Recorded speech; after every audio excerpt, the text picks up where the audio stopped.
Listen! Someone is singing from the bottom of the Mamiri Aho River. The villagers of Ointa say it's the voices of spirits come to collect a debt. But that night, Amaka still had to go to the river because of a cold, merciless order from her mother-in-law. She carried a clay water jar and the bronze bracelet carved with a three-eyed fish, the very last relic from her own mother, never realizing that it was thirstier for the water than she was. When moonlight spilled across the surface, that singing struck straight into her heart and dragged her down into a blaze of golden light, where the golden-scaled mermaid was waiting with eyes that already knew every secret of the family that Amaka herself had never been told. If you were Amaka, would you dare step into that water? Long ago, in an old African-American community, there lay a village tucked between fields of feather grass and mangrove groves, heavy with damp air. Every morning, mist rose from the Mamiri Aho River, drifting like mourning veils wrapped around the village's neck. The elders said that within that mist lived the souls of those the water had claimed as its own children, and that if you listened long enough, you could hear their sighs blending with the rhythm of the waves. No one dared approach the riverbank when the moon still hung high in the sky, for that was the hour of water, the hour when spirits crossed between the two worlds. In that village lived a girl named Amaka, whose beauty was as quiet as moonlight falling on sugarcane leaves. Her skin carried the brown of wet earth, and her eyes held the sorrow of a lake after a storm. 10 years earlier, when Amaka was only 9, her parents had died in an accident on the road home from the Umuaya market. People said that when their truck tumbled down the slope, the Mamiri Aho River sang a long, mournful song, and right after, the water pulled back from the banks for 3 whole days. Ever since, it was believed that her parents' souls had returned to the water. The little girl was sent to live with her uncle, Chibuzo, and his wife, Auntie Ego.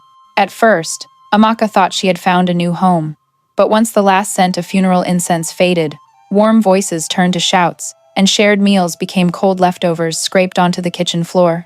From then on, every dawn was a trial. Amaka rose before the roosters crowed, fetching water, lighting the fire, washing dishes, braiding her cousin's hair, and only then eating the last scoop of cold rice. Her hands grew calloused, her back bent like a willow branch by the river's edge. Yet when night fell, she still sat beneath the old mango tree, tilting her face to the stars, whispering prayers to her parents, sometimes just sighs mixed with the hum of insects. On her wrist, she always wore a blackened bronze bracelet carved with a three-eyed fish. It was the only thing her mother had managed to press into her hand before dying, along with a warning soft as wind brushing past her ear. Don't ever let it touch water, my child. Inside it lives the unfinished promise of our bloodline. Over the years, those words became an obsession Amaka carried like a secret she dared not open. By the time Amaka turned 19, she had grown into a tall, slender, soft-spoken young woman. Her skin glowed like polished bronze, her eyes still misted with the past. Villagers called her the daughter of silence, for no one had ever heard her laugh out loud. But that very quietness made her stand apart, like a pause amid the noise of life. Then one day Uncle Chibuzo told her someone wanted to marry her. There was no feast, no ceremony, just a tray of yams, a jar of palm oil, and a few cold blessings. Her husband, Efiani, was a gentle farmer who lived with his mother, Mama Eyani, a woman known to be as harsh as parched earth. When Amaka stepped into her new home, the old woman didn't glance at her once. That gaze was as cold as water pooled in shadow. From that day on, Amaka's life veered down a darker, more silent path. The days that followed dragged heavy. Amaka worked without rest, cooking, fetching water, washing clothes for the whole household, while her sister-in-law, Ngozi, wore silk wraps and painted her nails bright red, strutting like a peacock. The click of Ngozi's shoes echoed through the house, drowning out Amaka's breathing. Every night after everyone slept, Amaka sat alone by the doorway, staring out at the courtyard where moonlight shattered into pieces on the water jars. In that silence, she began to hear a faint sound, like singing from very far away, rising from deep in the earth or from somewhere beyond the riverbank. It was a woman's voice, clear and deep as light filtering through mother of pearl. The words had no meaning, yet the melody made Amaka's heart tremble. Some nights she thought she heard her own name carried on the water. She shivered, clutched the bronze bracelet tighter, and her mother's warning returned. Don't let it touch water. Then came the season of Eke, the time when villagers believed the water spirits left the depths to walk the land. Suddenly the sky changed color. The wind stopped. The birds fell silent. The surface of the Mamiri Aho River lay flat as a steel mirror. That morning, as Amaka swept the yard, Mama Ayani called out, her voice hissing through clenched teeth. "I want cold water, not well water, but water from the Mamiri Aho." The words cut the air like a blade. Amaka froze. Everyone knew this was a forbidden day, a day when even madmen stayed far from the river. Yet the old woman's eyes allowed no refusal. Amaka looked down at her calloused hands, then at the bracelet quietly gleaming bronze. Inside her surged a feeling both terrified and curious, as though someone on the other side was waiting just for her. She tied the carrying strap tight, took the clay jar, and stepped out of the yard. Wind from the river rose to meet her, carrying the smell of wet moss and cold metal. Everyone she passed on the path lowered their heads, avoiding her eyes. A few old people muttered prayers. As she neared the bank, the ground beneath her feet turned soft as fresh mud. The grass bent low, as if invisible hands were pulling it toward the water. She stopped, her heart pounding so hard it hurt to breathe. The sky above suddenly turned slate gray, light blurring as though the world were being covered by a transparent veil. The bracelet on her wrist vibrated faintly and grew warm. Amaka knelt, trembling hands setting the jar at the water's edge. One last breeze passed, then everything fell still. In that moment she heard nothing, only the beat of her own heart and the river's soft murmur, like a whisper from a faraway past. And before we continue the main story, don't forget to subscribe to the channel and like the video. Oh, and please leave a comment below telling us where in the world you're watching from. We'd really love to know. The Mamiri Aho River pulsed like a living thing slowly waking. Silver moonlight fell across the surface, shattering into 1,000 tiny shards, each one glittering like fish scales. Amaka bent low, her trembling hand brushing the cool water. A shock of cold shot through her skin, raced up her spine, and forced her to draw a sharp breath. From somewhere deep beneath, something answered that breath, slow, low, the steady heartbeat of the river itself. The blackened bronze bracelet began to glow, not bright but dense, the light spreading along her wrist and tracing golden spirals onto her brown skin. The sky above faded, the stars suddenly closer. The air thickened with the scent of salt and algae, then shattered like a mirror struck by a stone. Amaka felt the ground collapse beneath her. No sound, no scream, only the sensation of drifting. Water folded around her, warm as human skin. She tried to open her eyes, but there was no up, no down, no direction at all. Streaks of emerald and sapphire light wove across her vision, forming a twisting tunnel. Everything melted.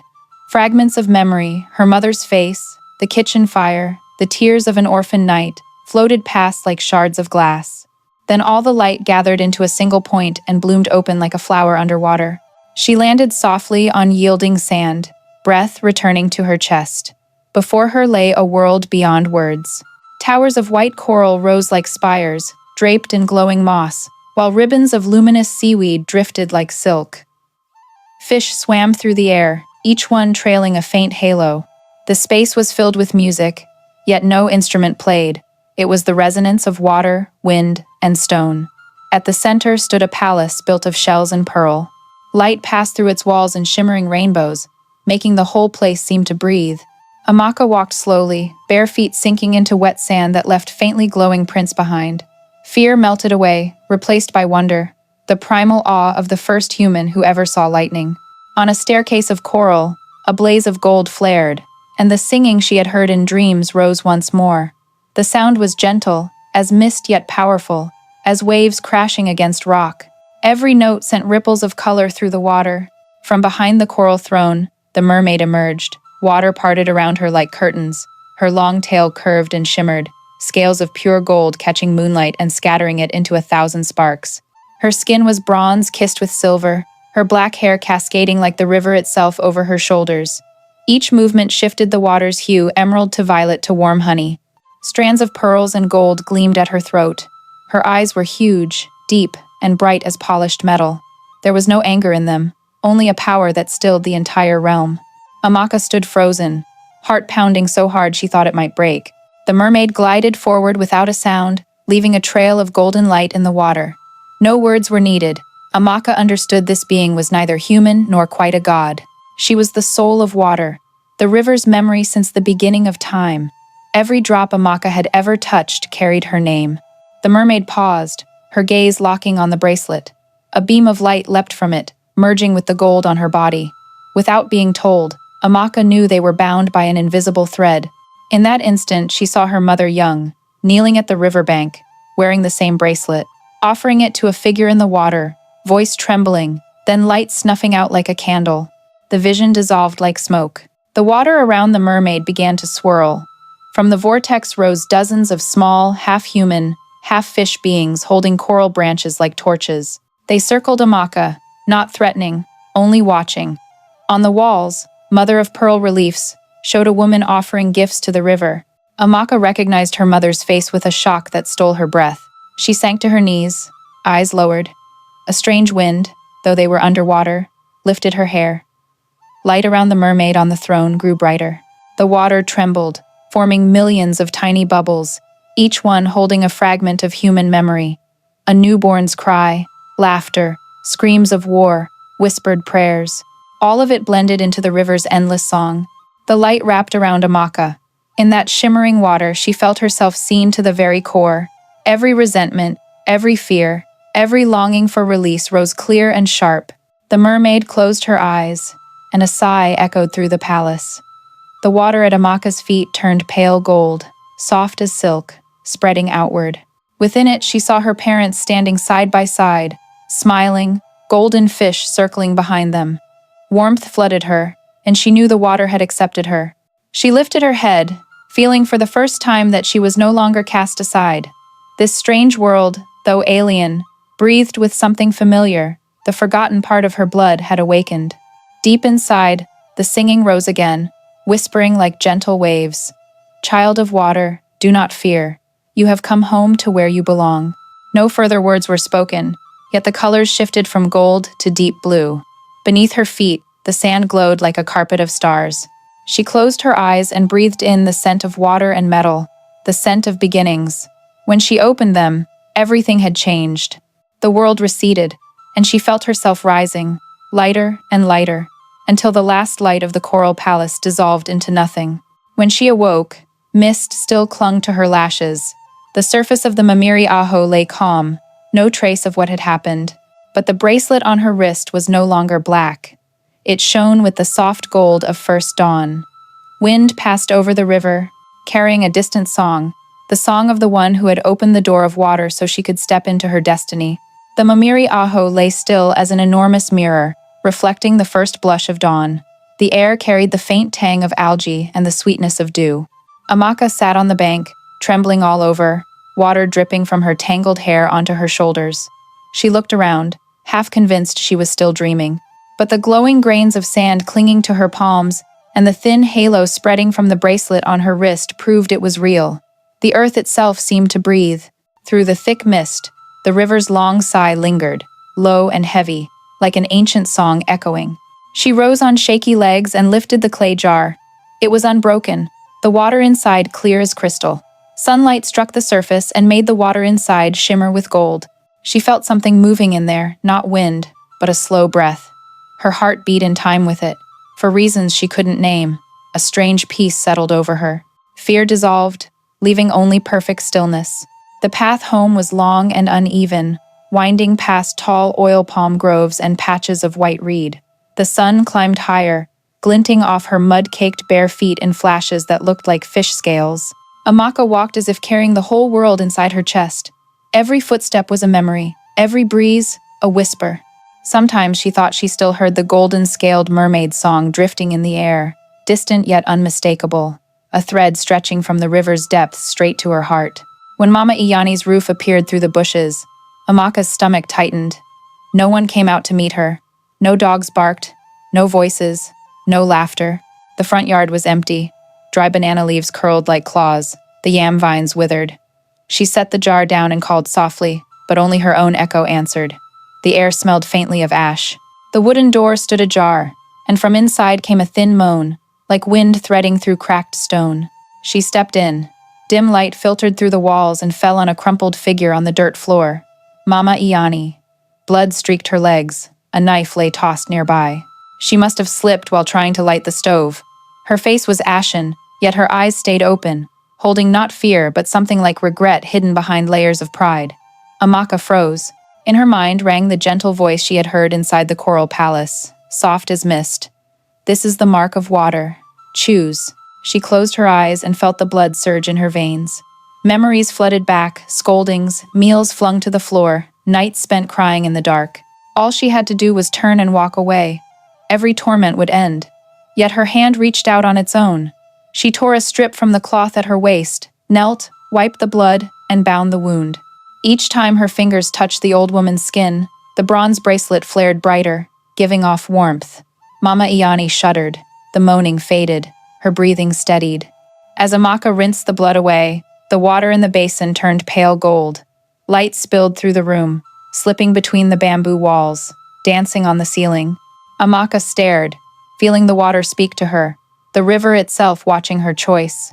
Warm mist rose, gentle and kind, wrapping around them both. Outside, wind stirred the banana leaves into soft applause. Mama Ayani remained unconscious, but her eyes had closed and the harsh lines of her face softened. Amaka sat quietly beside her, listening to the old woman's breath grow even. She lost track of time. The golden glow faded, replaced by the pale white of early morning. When she finally stepped outside, the sky was clear blue again. On her arm, the bracelet no longer felt heavy. It was cool and supple, as though it had shed an old curse. On the porch, the breeze carried the scent of river water and a far-off melody. She looked up and caught faint glimmers among the clouds, flashes of golden scales sinking toward the horizon. Warmth filled her chest, and for the first time in years, Amaka smiled.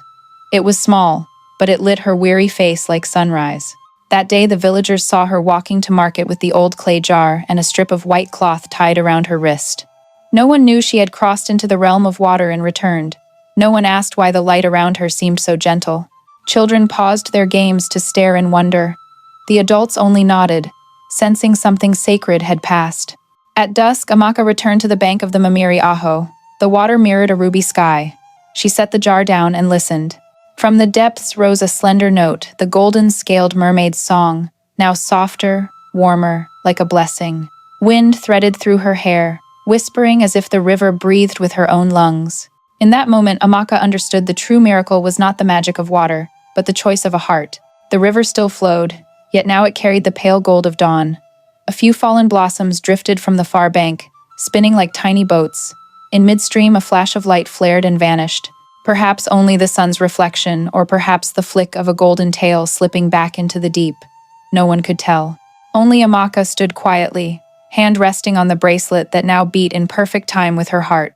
People later said the Mamiri Aho had opened its door, and a daughter of the land had stepped out of the river without losing her soul. But those who truly saw Amaka that day swore that when she passed, the scent of water lingered long afterward, the scent of water mingled with mercy, a fragrance only those who have forgiven can ever truly know. The next morning, soft sunlight like milk poured into the yard, draping everything in a gentle, quiet glow. Roosters crowed in the distance, water dripped from the roof in steady rhythm with the thud of the rice mortar. Amaka woke after a long night, the exhaustion gone as completely as morning mist. The air smelled of damp earth, fresh grass, and wood smoke. She sat up and touched the bracelet on her wrist. Its faint golden light still breathed there, soft as a sigh. For a brief moment she thought she heard someone singing on the wind, a melody round and smooth as a drop of water rolling across a shell. When she stepped outside, Mama Iani was already sitting up. Her face was pale, but life had returned to her eyes. The old woman stared at Amaka for a long time, lips trembling, wanting to speak yet unable to form the words. Amaka understood. Some apologies need no voice. She simply bowed her head in greeting, then quietly went to fetch water, the same as every other day.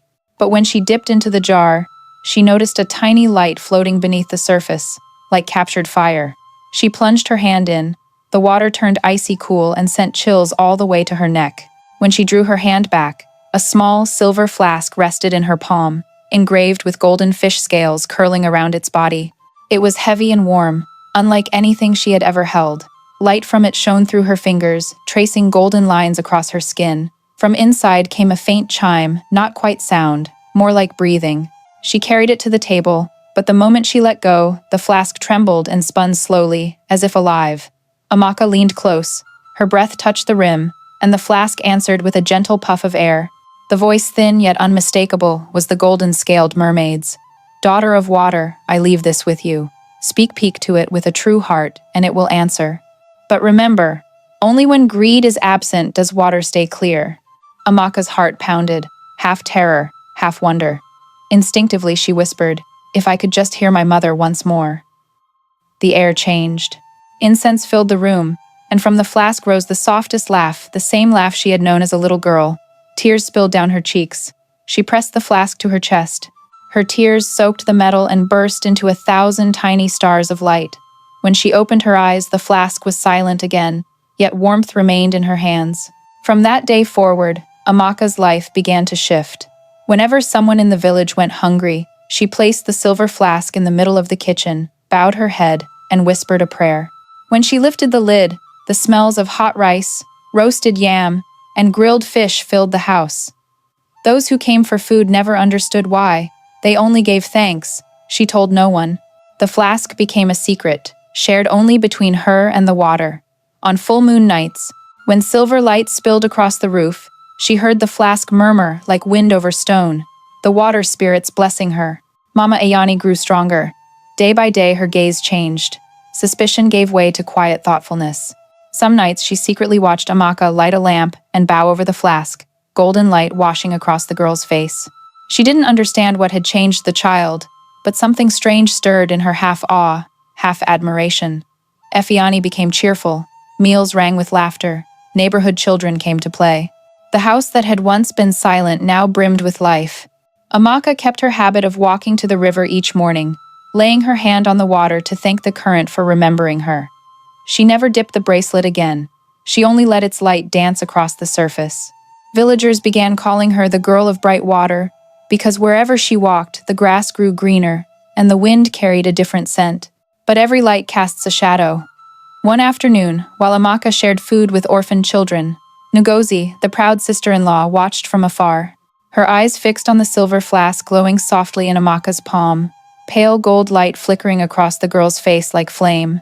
Jealousy coiled inside her. She whispered something to Mama Ayani, and in the old woman's eyes, the old glint greed sharp as a blade flashed once more. That night, Amaka set the flask on the shelf, lit a small candle, and prayed. She did not know that outside the window 2 shadows peered through the crack, eyes gleaming in the moonlight. Cozy pressed her lips tight. Mama Ayani said nothing. The candle's flame reflected in their eyes the same way light reflects from deep water, beautiful and dangerous at once. Beyond the house, the river wind rose, carrying dampness and salt. The Mamiri Aho flowed on, calm yet fathomless. Far down in its heart, the golden-scaled mermaid opened her eyes and looked toward the sleeping village. Those eyes shone like twin moons. She knew that a gift from water, if not guarded by a clean heart, would sooner or later be clouded by human desire. And now, dear viewers, please pause for just a second to hit that subscribe button before we continue the main story, but only if you truly feel what I'm sharing here. Drop a comment below and let me know where you're watching from and what time it is there right now. It's always amazing to see people from all over the world joining us. That year, the morning of the Eke festival arrived like a cold breath. The mist was thicker than anyone could remember. It wrapped the roofs, swallowed rooster crows and cooking smoke alike. The elders said when the mist grew solid enough to touch, the door between worlds stood open. Old women laid palm fronds across thresholds, burned incense, scattered salt around the hearth, as if a single crack might let the river flood the house. But inside Amaka's small home, no one spoke of it anymore. They had grown used to miracles, the scent of cooked rice that came from nowhere, the soft golden glow whenever the flask sang. Amaka still lived simply. She wrapped food for the poorest families at the village edge, mended clothes for orphans, and every evening lit a candle to thank the river. Yet Mama Iyani's gaze had changed again, not with fear, but suspicion. An old fire flared inside her. If that girl can ask water for riches, why not me? The thought scratched at her chest like an itch that would not stop. Ngozi made no effort to hide her hunger. She watched the silver flask shine in Amaka's hands and dreamed of big houses, silk clothes, the whole village bowing. In her sleep, she sat on a throne made of gold coins. One afternoon, while Amaka walked to the river, Ngozi slipped into her room. The flask rested on the shelf, quiet and glowing softly in the dying light. She lifted it. Cool mist crawled up her arm and made her heart race. For an instant, she saw the underwater palace pearls, winged fish, waterfalls of light. She clutched it tighter, stepped back, knocked the table, and the flask fell. Metal rang against the floor, sharp and dry, but it did not break. A thin ribbon of vapor rose from its mouth, twisted into the shape of a tiny three-eyed fish, flashed gold, and vanished. Amaka returned, saw the open door, caught the panic in Ngozi's eyes, and understood. She said nothing, only picked up the flask and set it gently back in place. That night she could not sleep. Wind from the river slid through the cracks, carrying a low murmur, like distant voices calling. The river was speaking, and she knew she had to listen. The next morning she went to the bank. The Mamiri Aho looked strange, water higher than usual, its surface gleaming like burnished bronze. Across the river, black clouds gathered low and heavy. Thin lightning flickered inside them. Amaka knelt and laid her hand on the water. It was ice cold, yet far beneath she felt a familiar heartbeat. In the mist, the golden-scaled mermaid's face appeared, eyes burning like twin flames. Water climbed her wrist, shining like molten gold. The mermaid's voice rolled out, distant and sorrowful as bells from the seafloor. Daughter of water, you were blessed, but every blessing is tested by human hearts. A shadow has crept beneath your roof. If it grows, the water will rage, and blessing will turn to curse. Keep your heart clear. Do not let hatred cloud the water. Amaka bowed her head. The words melted into the waves. When she looked up, the surface was calm again, only a faint gold shimmer remaining. She carried the flask home and hid it deep inside a wooden chest. She did not see Ngozi watching from behind a tree, eyes sharp as knives. That night, Ngozi went to Mama Iyani's room and poured poison into her ear. Together they decided, when the full moon of Eke rose, they would go to the Mamiri Aho themselves. The festival night came. The moon hung huge and blood-red. Villagers barred doors and hung charms. Only two black-shawled figures slipped from the house. Insects fell silent as they crossed the gravel path to the river. The air tasted of metal. Wind carried salt and rot. At the bank, the water lay like a giant mirror reflecting the moon. Ngozi unwrapped her shawl and drew from her pocket the old blackened bronze bracelet she had stolen, the one that once belonged to Amaka. She held it high and laughed under her breath. If this opened the door for her, it will open for me. Mama Iyani stood behind her, tense but greedy. They knelt and laid the bracelet on the surface. For a heartbeat, the moon's reflection shattered. The water split as if cut by an invisible blade. Golden light burst upward, twisting into a column. A song rose, not human, but the ancient sorrow of water itself. The two women stared, terrified and enchanted at once.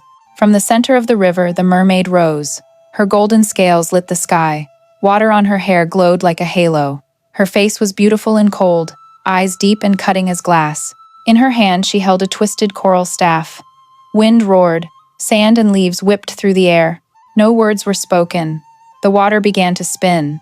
Beams of light shot out and struck Ngozi and Mama Iyani. Their bodies grew heavy. A voice rang inside their skulls. You came for greed, not faith. Water gives no blessing to those who swallow their own words. The river boiled. Wind slammed them to the ground. Their fingers clawed at the mud. They screamed, but the wind devoured the sound. At that exact moment, back at the house, Amaka jolted awake. The bracelet on her wrist burned hot, as though an invisible cord yanked her toward the river. Thunder cracked the sky. She bolted outside and ran, heart hammering. Each footfall shook the earth. The air thickened with mist. When she reached the bank, moonlight was vanishing behind clouds, and two dark shapes were being dragged into the whirlpool. Their screams lasted only a second before the water closed over them. Amaka fell to her knees at the edge, spray stinging her face. She knew the mermaid's warning had come true. The river had risen in anger, and now the water would test her heart once more. That night, the Mamiri Aho did not sleep. The river spilled over its banks, carrying away the smell of wet earth and the faint prayers of the terrified. Villagers woke in panic. Alarm drums sounded from the Red Earth shrine, then fell silent. People feared loud voices might wake the spirits already rising. Wind lashed faces with metallic cold and forced everyone quiet. Across the water, a streak of blazing gold shot past, then vanished into a whirlpool black and bottomless as an open well. Amaka stayed on her knees at the edge. Mud clung to her clothes. Her hair dripped river water. On her wrist, the bronze bracelet burned like hot coal. She closed her eyes and begged the water to stop, but the water did not listen. Thunder rolled in from the forest.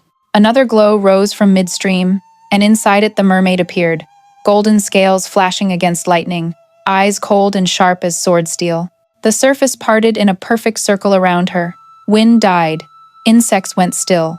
The world held only two colors, gold and black. She looked at Amaka, sorrow and severity mixed in her gaze. Your blood chose mercy. Her voice crashed like waves against rock. But greed has returned beneath your roof. Those two souls are held by water, not for punishment, but to see themselves clearly. Their fate is yours to decide. Amaka bowed her head, throat tight, unable to speak. From the vortex, two bodies rose. Mama Ayani and Ngozi, wrapped in seaweed, skin death pale, yet still breathing. Each breath sent up chains of silver bubbles. Amaka stared at them, heart torn between pity and fear. The faces that once tormented her were now empty shells of pride. The mermaid raised her hand. Pale gold light poured from her fingertips and coiled around the two women. They entered the door of water with greedy hearts. The door opens only once for truth. 1, 2, 4. If you want them to live, you must give back what you treasure most.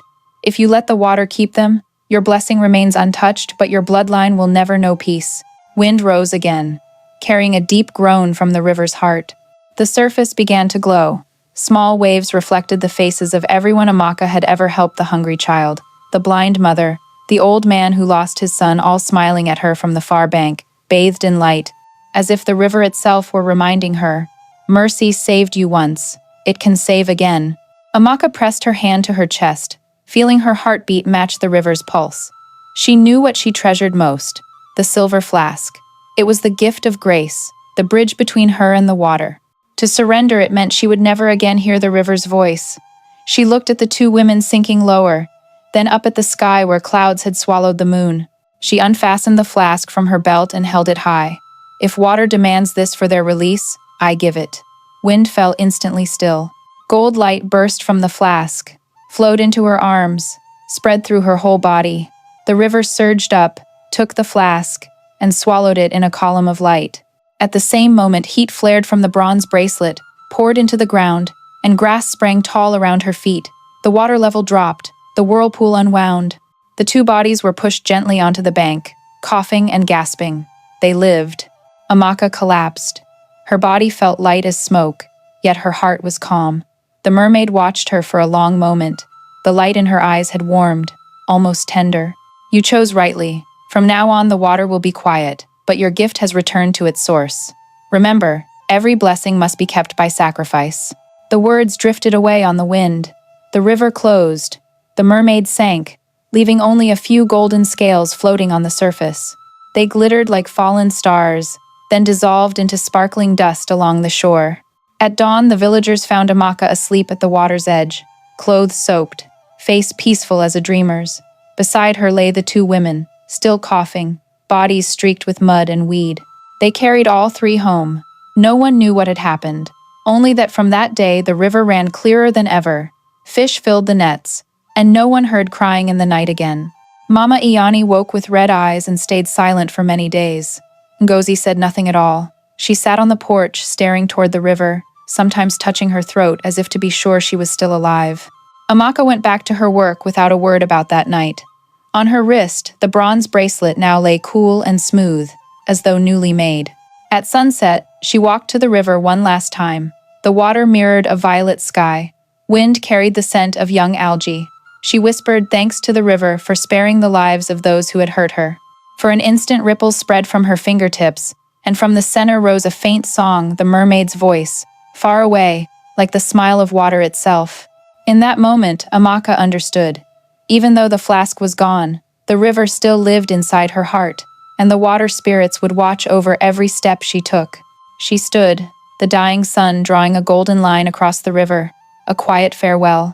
The water had closed its door, but between her and the Mamiri Aho, another door, the door of mercy, would never close again. After the night the waters rose, the Mamiri Aho fell strangely quiet.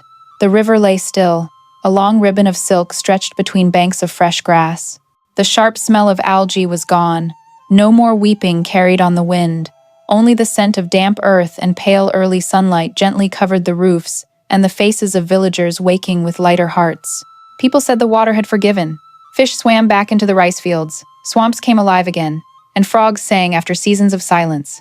In the little house at the village edge, Amaka opened her eyes as the first sun slipped through the window. River mist still clung to her hair, but last night's sleep had been different. She dreamed of the blazing coral palace where the golden-scaled mermaid sat inside a circle of light. The mermaid said nothing, only nodded, then lifted her hand to the sky. Thousands of golden scales rained down like shooting stars. When Amaka woke, a deep calm filled her, quieter and sweeter than any spoken blessing. Mama Iyani and Ngozi were fully awake now, but neither was the person they had been.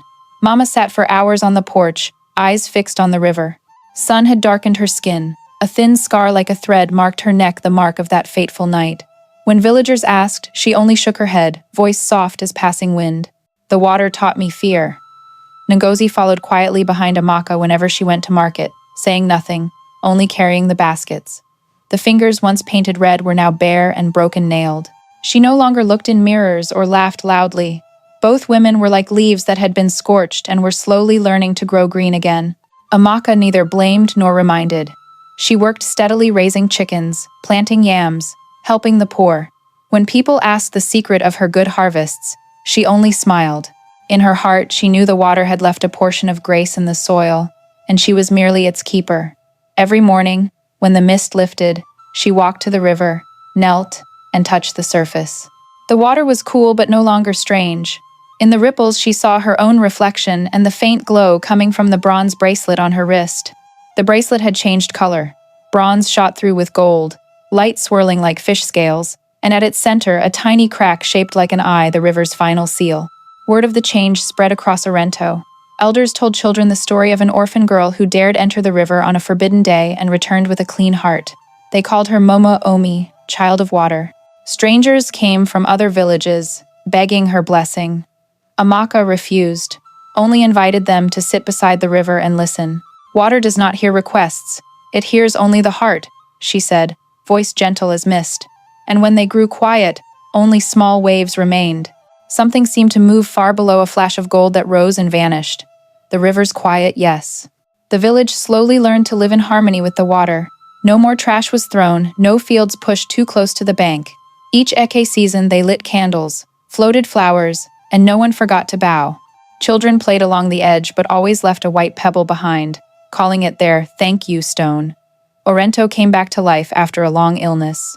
People said it was because of Amaka, but she only smiled, knowing the water had taught everyone the same lesson. Mercy cannot grow from fear. It can only bloom from gratitude. One late season afternoon, when slanting sunlight cut through the mango trees and the village smelled of dry grass, Amaka heard the river call not with her ears, but with her heart. She walked to the bank. The wind greeted her like an old friend. The surface lay mirror still, reflecting a crimson sky. In midstream, a figure appeared, the golden-scaled mermaid, half woman, half water. Her scales blazed, but her eyes were soft and far away. She said nothing, only lifted her hand. A single golden scale detached from her tail, drifted on the breeze, and settled into Amaka's open palm. It was thin as a petal, yet when it touched her skin, it melted into a cool drop that soaked straight into her heart. Amaka bowed. The mermaid inclined her head, then sank. The water closed without a trace. From that day on, where the bracelet touched her wrist, a thin line of light appeared, delicate as golden thread.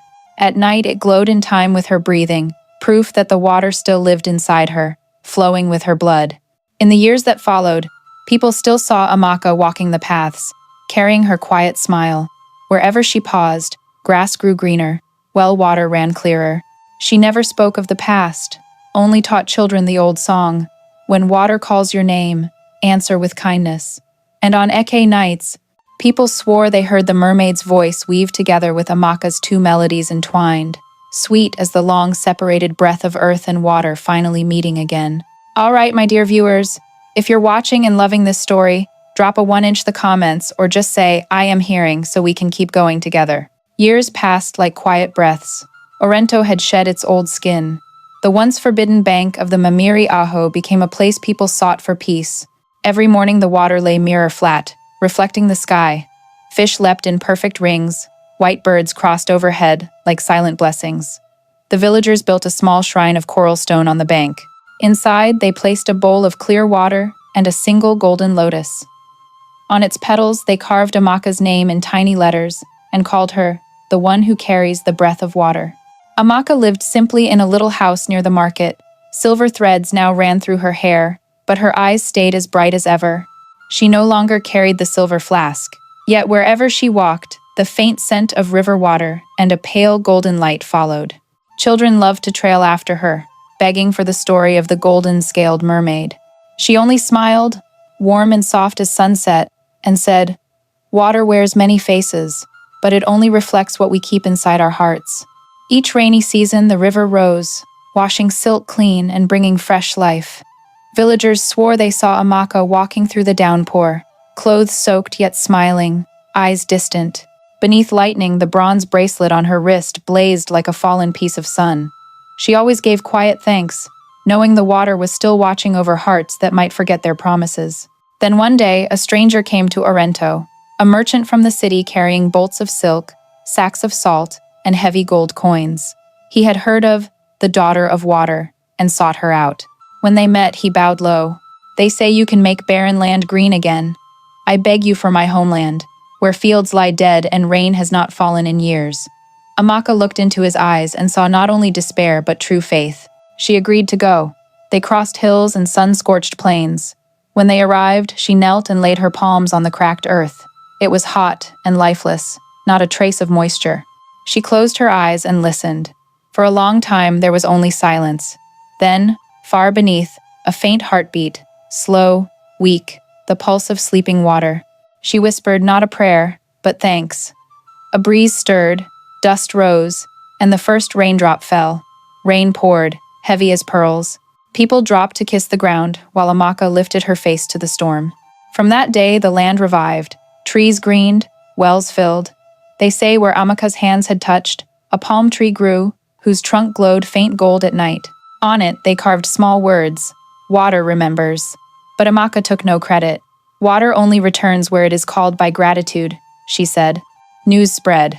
Crowds came to Orento with gifts, begging her to teach them how to call water. She refused the gifts. Instead, she taught them to listen to the earth, to look into still water, and recognize themselves. Under her hands, a new generation learned reverence, learned that kindness and balance are the only language heaven and earth understand. Yet darkness rises again. Among those who came to learn was one who came not for faith but for power. His name was Obe, son of a sorcerer the river had taken long ago. He believed Amaka had stolen his father's gift, that water obeyed only her. Revenge smoldered in him. He memorized songs, copied every ritual, but never grasped their soul. He wanted only dominion. One new moon night, he slipped to the river.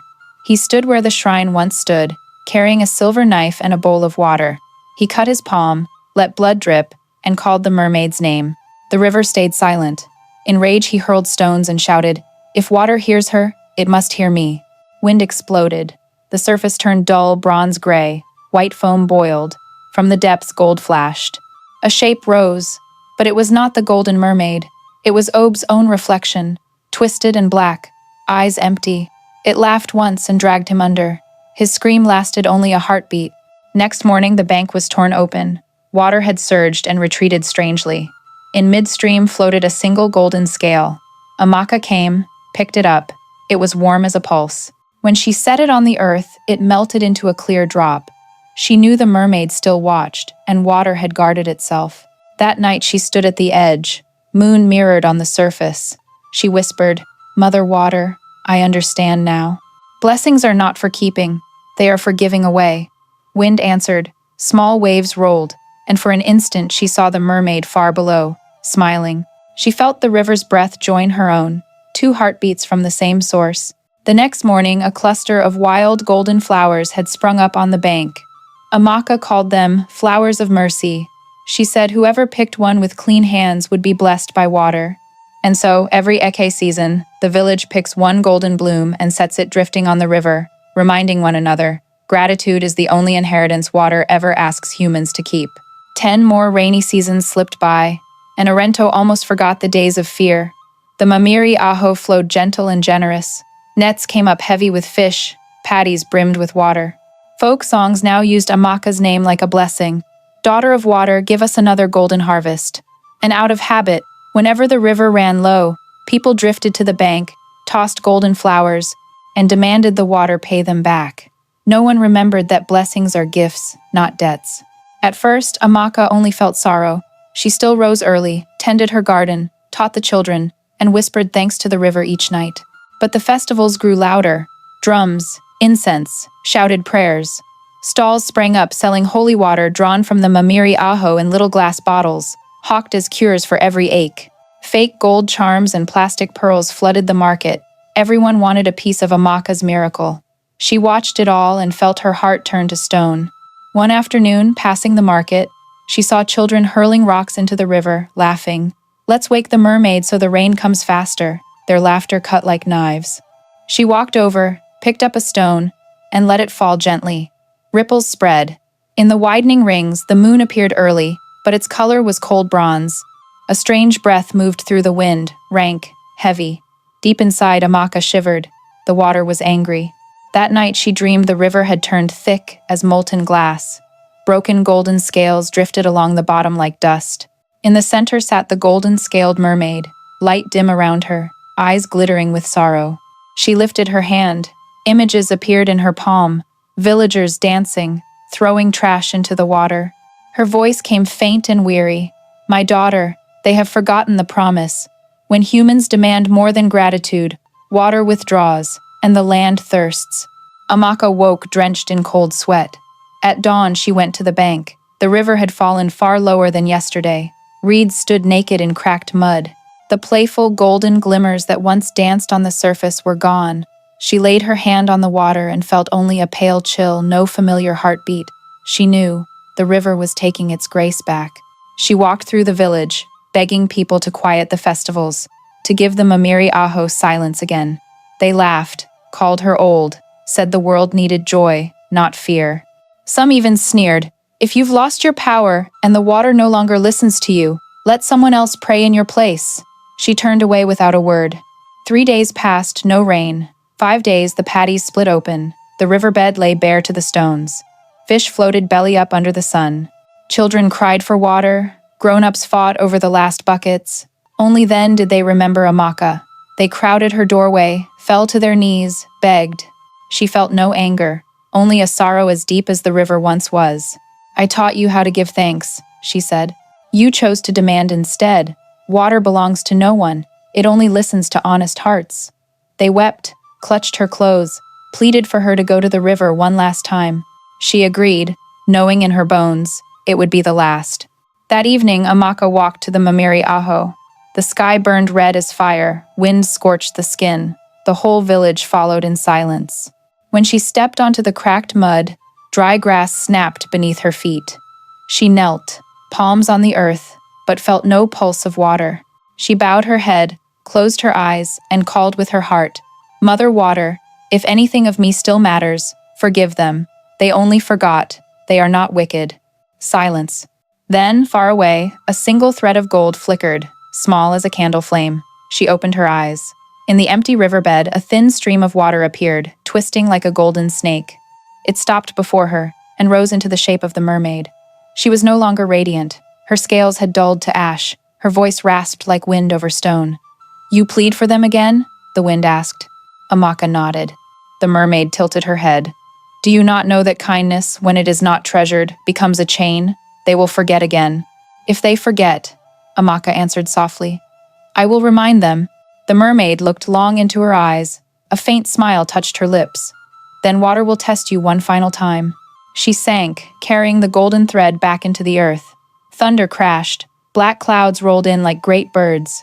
Wind reversed. Rain fell fierce, roaring, shaking the ground. The village shouted for joy and danced in the downpour, unaware that Amaka remained kneeling, unmoving. Water rose to her shoulders, yet she stayed still. Golden currents wrapped around her like old, familiar arms. In the mist, the mermaid appeared once more, embraced her, and together they melted into the flow.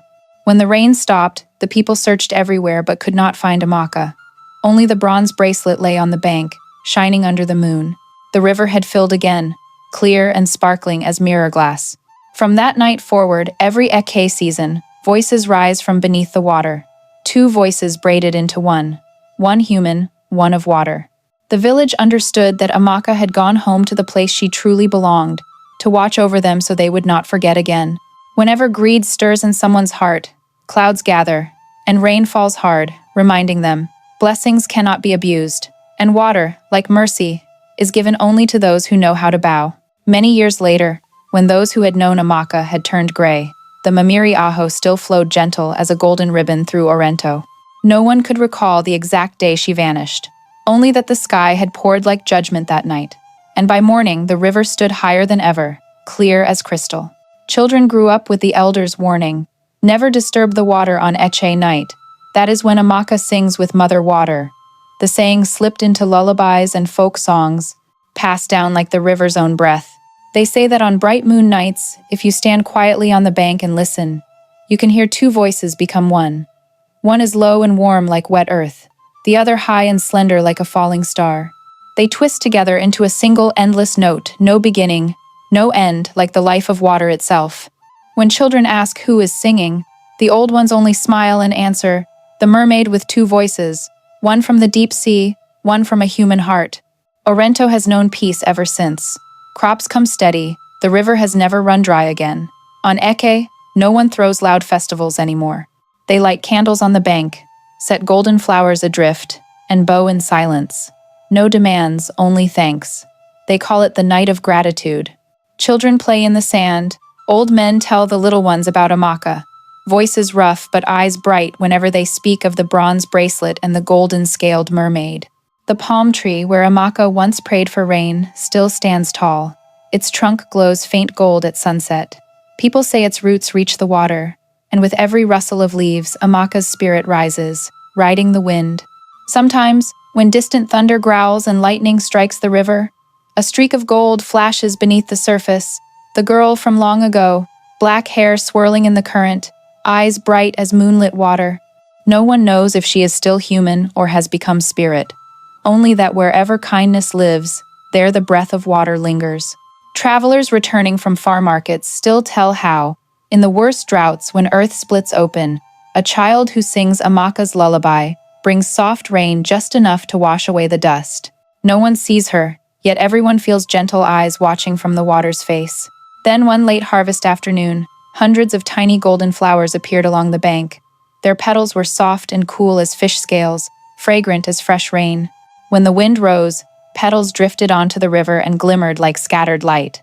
The village named them Amaka's flowers, proof that water had forgiven and the blessing endured. They pick one, press it to their heart, then set it floating downstream, a quiet thank you to the girl who dissolved into the river so they might live. Time flows on like high tide and ebb. New generations are born, yet the story never fades. Teller follows teller, each adding a detail. Some say Amaka became the goddess of the Mamiri Aho. Others swear she turned into the white water bird that circles the river each dawn. But every version keeps one truth unchanged. Amaka's mercy calmed the river's anger and taught humankind humility. On nights when the river wind slips into the village carrying its salt-damp breath, the double song rises again, one voice low, one high, retelling the tale of the orphan girl who stepped into water to save human hearts. No one knows where the melody begins, only that when it sounds, the river sparkles and every listener feels a deep, still peace settle inside. Beneath the moon, the Mamiri Aho mirrors the sky like polished gold. Somewhere far below, two souls keep singing, one of woman, one of water, together guarding the world's memory. Blessings truly live only when people remember to bow and give thanks. The wind from the Mamiri Aho drifts in, caressing every rooftop, every child's hair, every field bathed in sunset. The river's surface glimmers gold, exactly the same light that once swallowed the orphan girl Amaka and gave the world its lesson in selflessness. Now, whenever the water laps the bank, people hear the golden-scaled mermaid's voice weave with hers, slow and lingering, like the earth's late-night lullaby. Amaka is gone, yet her spirit lingers between two worlds, the place where human and spirit meet across a sheet of water. No one sees her shape anymore. But every time someone bends over a well, every time rain taps the tin roof, hearts grow quiet. They know she is still there, inside every drop, inside every breath of mercy. The tale of the daughter of water and the golden-scaled mermaid is no mere legend. It is a mirror for the human soul. When the heart is grateful, blessings never run dry. When greed and pride take over, water, the very thing that cradles life, can take everything back. If you're watching this at night, pause for a moment and listen. Outside your window, you might catch the wind calling softly, water touching earth, waves whispering Amaka's journey all over again. And if you feel it, that means the water is still speaking to you. Dear viewers who have walked with us to the end of this story, please leave a comment and tell me where you're listening from and what time it is there right now. Share this tale with friends and loved ones, anyone who needs a single drop of mercy to heal. And don't forget to subscribe, turn on the bell, because more stories are coming. Sparkling African legends that shine like stars in the night sky, waiting for you to listen. Because sometimes, one story, one song carried on water, is enough to remind us. Inside, every one of us lives in Amaka, someone who knows how to bow, how to forgive, and how to love this world with her whole heart.